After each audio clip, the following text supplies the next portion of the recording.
Mga kapuso, hindi pa kompleto ang Pasko kung wala ang caroling at sa Makati ilang high school choirs ang nagtagisan ng galing sa pag-awit ng classic Pinoy Christmas songs at kanya-kanya sila ng gimmick para aliwin ang mga manonood. Narito ang report ni Dano Tingkungko.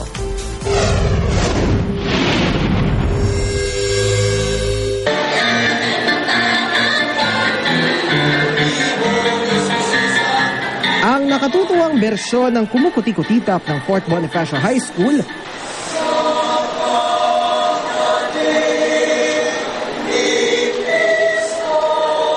ang temang Paskong Pinoy ng San Isidro National High School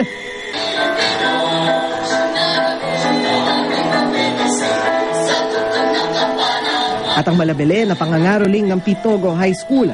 Ilan lang sila sa mga lumahok sa makulay at masayang Christmas caroling competition sa Makati.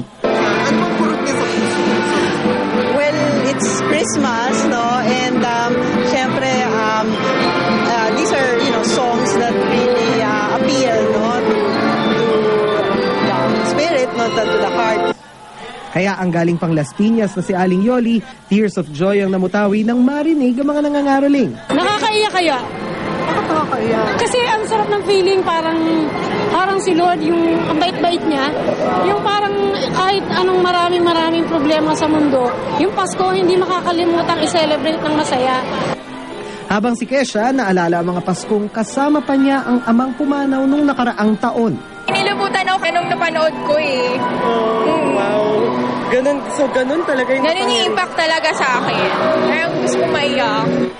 Natuwa rin ang Irish-Canadian na magkapatid na sina Roisin at Syra sa mga awiting bago sa kanilang pandinig. I think it's cool and good. Yeah? They did a pretty good job. Yeah. It's hard to choose from which one wins. Can you understand what they're singing? Not that much. Because I like the singing. You will watch more of that. Yeah. There's a twist on the tradition that we're used to seeing, so which is lovely. So it's just lovely and culturally for them to see it. That's what we like. At kung happy memories ang pag-uusapan, ang mga estudyanteng ito may masaya raw na naaalala sa caroling. Pag naririnig mo ang kantang Pasko ay Sumapit, anong pumapasok sa iyong isip? Siyempre, masaya. Bakit masaya? Kasi Pasko na nga, di ba? Pasko? Ay, ano naman yun pag Pasko? Tama! Ano na? Meron na kami pero ulit.